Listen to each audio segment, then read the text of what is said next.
नमस्कार, जय हिंद दोस्तों।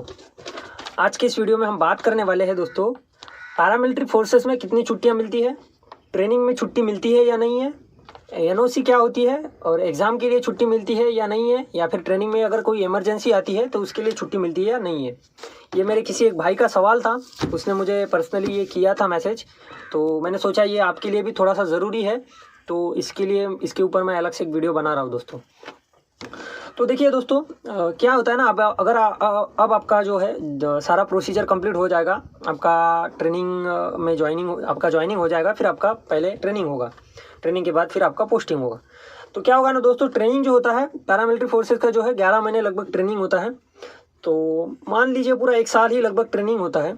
तो क्या होता है, किसी का अगर कोई बीच में कोई पहले से फॉर्म भर के रखा होता है तो उसका बीच में कोई एग्ज़ाम आ जाता है, फिर एग्ज़ाम में वहाँ से छोड़ते हैं या नहीं छोड़ते हैं, किसी के घर में अगर कुछ ऐसे अनहोनी हो जाती है तो वहाँ जाना होता है। तो ऐसी छुट्टी के लिए जो है छुट्टी मिलती कि नहीं मिलती। तो क्या होता है दोस्तों, अगर आपका कोई एग्ज़ाम है तो आपको एग्ज़ाम के लिए पहले ही एनओसी देना होता है। जब आपका ज्वाइनिंग होगा तो वो टाइम पे जो है आपका वहाँ से पूरा डॉक्यूमेंट आपके लिए जाएंगे, सारे डॉक्यूमेंट्स लिए जाएंगे। ये डॉक्यूमेंट के ऊपर भी मैं एक अलग से वीडियो बना दूंगा, क्या क्या देना होगा इसके ऊपर मैं एक अलग से वीडियो बना दूंगा दोस्तों। लेकिन जब आपके वहाँ पे डॉक्यूमेंट जमा होंगे तो वहाँ पे आपको अगर जो फॉर्म भर रखा है आपने उसके ऊपर एक एनओसी बनाना होगा, आपको एनओसी वहाँ पे देना होगा। एनओसी का मतलब होता है नो ऑब्जेक्शन सर्टिफिकेट। तो ये आपको वहाँ पे देना होता है दोस्तों कि मैंने इस तरह का फॉर्म मैंने अपने स्टेट में या फिर जो भी है उधर भर रखा है, मेरा इसका एग्ज़ाम अभी होना बाकी है। यहाँ पे एक एप्लीकेशन लिखना होता है और उनका जो फॉर्मेट वहाँ पे मिलता है आपको डॉक्यूमेंटेशन के टाइम पे, वो आपको, लेकिन हाँ आपको बताना पड़ेगा सर मुझे एनओसी लेना है। अब अगर आप उनको बताओगे नहीं तो आपको पता नहीं चलेगा। तो वो आपको भर के देना होता है उनको, और उनको भर के दे दिया आपने तो वो फिर जब आपका एग्ज़ाम आएगा या कोई मान लो ट्रेनिंग चल रहा है आपका और फिर आपका वो एग्ज़ाम आ गया तो आपको फिर एप्लीकेशन देना होता है एक अपने कंपनी ऑफिस में, या फिर जब आपका जहाँ ट्रेनिंग करोगे उसमें आपका कंपनी बांट दिया जाएगा, उसमें वहाँ पर आपको एप्लीकेशन देना होगा कि सर मेरा यहाँ पे इस तारीख को ये एग्ज़ाम है, मैंने एनओसी दे रखा है, मुझे छुट्टी चाहिए। तो आपको तब छुट्टी दिया जाएगा ट्रेनिंग में। लेकिन वैसे अगर आप कोई भरते नहीं हो, एनओसी देते नहीं हो तो आपको छुट्टी नहीं देगा दोस्तों। और बाद में अगर कहीं आपका उधर सिलेक्शन, अगर कहीं कोई इमरजेंसी लगा के आप छुट्टी भी चले गए और एग्ज़ाम दे दिया, उसमें पास भी हो गए, तब भी आपको दिक्कत होगा।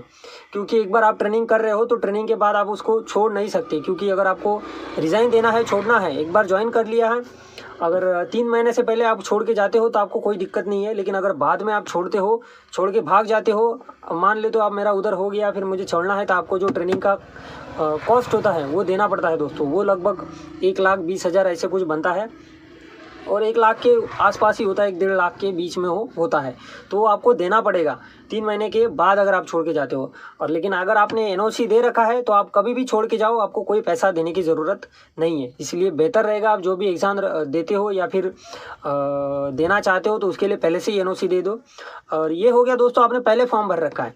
अगर मान लो आप ट्रेनिंग पे गए हो, वहाँ पे अगर आपका कहीं मतलब जो है कोई वैकेंसी निकल गया, आपको भरना है, वो आपने भर दिया, तो वहाँ पे जब आप भरोगे तो पहले वहाँ पे एनओसी देना होगा कि सर मैं ये फॉर्म भरना चाहता हूँ, इसका एग्ज़ाम देना चाहता हूँ। ऐसे ही एनओसी आपको वहाँ पे लेना पड़ेगा फिर कि सर मैं इसको अप्लाई करना चाहता हूँ, मुझे परमिशन दे दीजिए, तो आपको मिल जाएगा। तो फिर आपको उसको एग्ज़ाम के लिए आपको बाद में कभी भी एग्ज़ाम हो उसके लिए भी छुट्टी मिल जाएगा। और जब छोड़ना चाहोगे उसके रिगार्डिंग, अगर आपका उधर सिलेक्शन हो गया, आपको छोड़ना चाहो तब भी आप छोड़ के चले जा सकते हो। ये हो गया एनओसी के बारे में और ट्रेनिंग में छुट्टी के बारे में। अब बात कर रहे हो दोस्तों आपका लीव कितना मिलेगा। अब वैसे आपको देखोगे आप दोस्तों कि आपको ट्रेनिंग में जो है आपको बस 12 या 13 दिन, हम लोग को मिला था 14 दिन, शायद 13-14 दिन आपको जो है 6 महीने के बाद आप ट्रेनिंग में ज्वाइन कर लिए। अब 6 महीने आपका ट्रेनिंग कंप्लीट हो गया, उसे मिड टर्म ब्रेक कहते हैं, वो आपको दिया जाता है। 2 वीक का रहता है, 13 या 14 दिन लगभग, वो 2 वीक का मिड टर्म ब्रेक होता है। ये हो गया ट्रेनिंग की छुट्टियाँ। उसके बाद दोस्तों क्या होता है ना कि बाद में आप पोस्टिंग गए, पोस्टिंग के बाद अब फिर आपको जो लीव जो चालू हो जाता है, वो लीव का सिस्टम इस प्रकार होता है, मैंने अपना साइड में लगा दिया है। आपको क्या होता है ना, जैसे अगर आप CRPF, BSF, ITBP इसमें हो तो आपको जो होता है दोस्तों उसका जो लीव्स मिलता है, मैं 1 मिनट लिख के लाया था, उनका जो लीव होता है दोस्तों, हाँ, उनका जो लीव होता है वो 30 दिन CL होता है, मतलब 30 दिन कैजुअल लीव, और 45 दिन होता है EL मतलब अर्न लीव। तो ऐसा टोटल मिला के इन सभी को जो है 75 दिन 75 डेज जो है लीव मिलता है। लेकिन CISF में क्या है दोस्तों, आपको जो सिर्फ है 15 दिन CL मिलेगा और 30 दिन EL मिलेगा टोटल मिला। दोस्तों थोड़ा क्षमा करना कि जो मैं कल छुट्टी के बारे में वीडियो बना रहा था वो बीच में थोड़ा मेमोरी फुल हो गया था, मेमोरी स्पेस नहीं बचा था, इसीलिए कट गया था। फिर मैंने वो आधा अभी जोड़ के आगे कंटिन्यू कर रहा हूँ दोस्तों। तो मैं बता रहा था आपको छुट्टी के बारे में दोस्तों, जो CISF में मैंने बता दिया था आपको, और बाकी अदर पैरामिलिट्री फोर्सेस में भी बता दिया था कि अदर पैरामिलिट्री फोर्सेस में क्या है ना, आपको टोटल 75 डे मिलता है, टोटल 75 डेज। लेकिन CISF में है दोस्तों आपको 45 डेज ही छुट्टी मिलता है पूरा साल का, एक साल का। लेकिन CISF में एक फैसिलिटीज़ है दोस्तों कि आपको अगर एक महीना जो इनके कंपैरिजन में थोड़ा सा छुट्टी जो कम मिल रहा है, उसके बदले में आपको जो है एक महीने का सैलरी ज़्यादा मिलता है। मतलब क्या है ना, आप 12 महीने काम करोगे, 12 महीने आपका तो सैलरी आएगा ही आएगा 12 महीने का, लेकिन एक महीना एक्स्ट्रा भी आएगा 13 महीने का। मतलब ऐसे कहा जाता है CISF में 12 महीने में 13 महीने की सैलरी मिलती है, और वो मिलता भी है दोस्तों। तो ये हो गया पूरा मतलब छुट्टी के बारे में, मतलब कितना छुट्टी मिलता है। तो दोस्तों अब क्या होता है ना, आप जैसे मैंने बता दिया, ट्रेनिंग में भी आपको बता दिया कैसे मिलती है। NOC वगैरह लेना होगा आपको, अगर कई ट्रेनिंग में ज़रूरत आती है, इमरजेंसी आती है तो छोड़ देता है, अगर एग्ज़ाम के लिए जाना होता है तो NOC लेना होता है। और सेम दोस्तों अब जब आप यूनिट में जाओगे तो वहाँ पर भी यही प्रोसीजर फॉलो होता है कि वहाँ पर आपको एग्ज़ाम देना है तो पहले फॉर्म भरने से पहले आपको उनको डिपार्टमेंट से परमिशन लेना पड़ेगा, फिर आपको वो परमिशन देंगे, फिर अप्लाई करोगे, उसके बाद आप एग्ज़ाम देने के लिए छुट्टी वो छोड़ देंगे। अब वो हो गया। उसके बाद तो दोस्तों CL जो होता है वो 15 दिन का CL रहता है, तो वो आपको होता है ना एक साल में, वो एक साल के अंदर ही अंदर आपको लेना ही होता है, क्योंकि अगर आप एक साल के अंदर उसको नहीं लोगे तो वो लैप्स हो जाता है, आपको नहीं मिलता है फिर बाद में। और बाकी जो EL होता है वो आपको एक साल में लो या ना लो, आपका वो खाते में जमा होते जाएगा, ऐसे वो उनका ये होता है, कैलकुलेशन होता है। और इसके अलावा दोस्तों आपको मिलता है, देखिए 4 CCL, 4 आपको उसमें मिलती है CCL एक्स्ट्रा। उसके बाद दोस्तों मिलता है 10 आपको HPL, मतलब हाफ पे लीव, मतलब आपको हाफ सैलरी काट के ऐसे इमरजेंसी के लिए होती है दोस्तों। ये कई कबार ऐसे हो जाता है, आपकी छुट्टियां ख़त्म हो जाती है, आपको जाना ज़रूर रहता है, तो आपको 5 दिन की 10 दिन की मिलती है हम लोग को एक साल में, तो वो 5 दिन करके पूरी सैलरी करके हाफ पे लीव होती है, 10 दिन का आधा पेमेंट काट के छुट्टी मिल जाती है। लेकिन कई लोग ऐसे करते हैं कि 10 दिन है तो 10 दिन का 5 दिन बना लेते हैं और चले जाते हैं, मतलब सैलरी भी नहीं कटेगी, 5 दिन छुट्टी भी मिलेगी।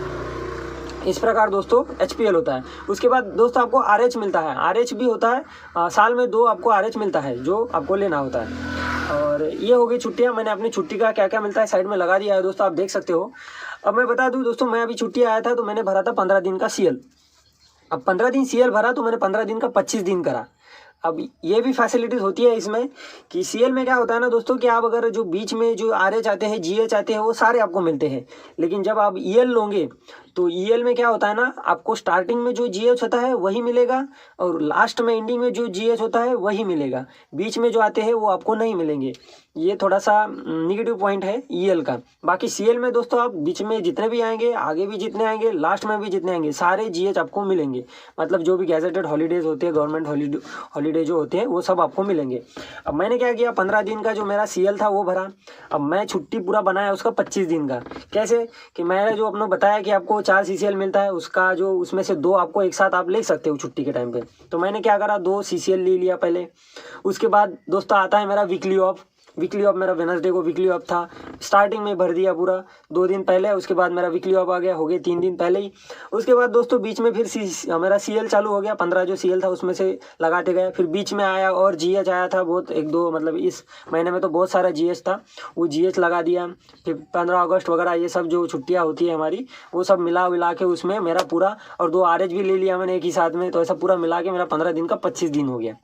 अब CISF में ये थोड़ा पॉइंट है कि छुट्टियां कम मिलती है, लेकिन अगर इस प्रकार से आप लोगे, इस तरीके से आप लोगे तो आपको छुट्टियां मिल ही जाती है।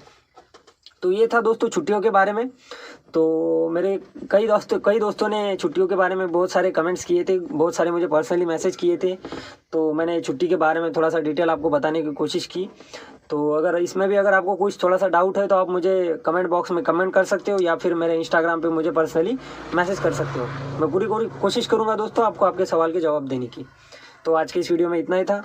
नमस्कार, जय हिंद।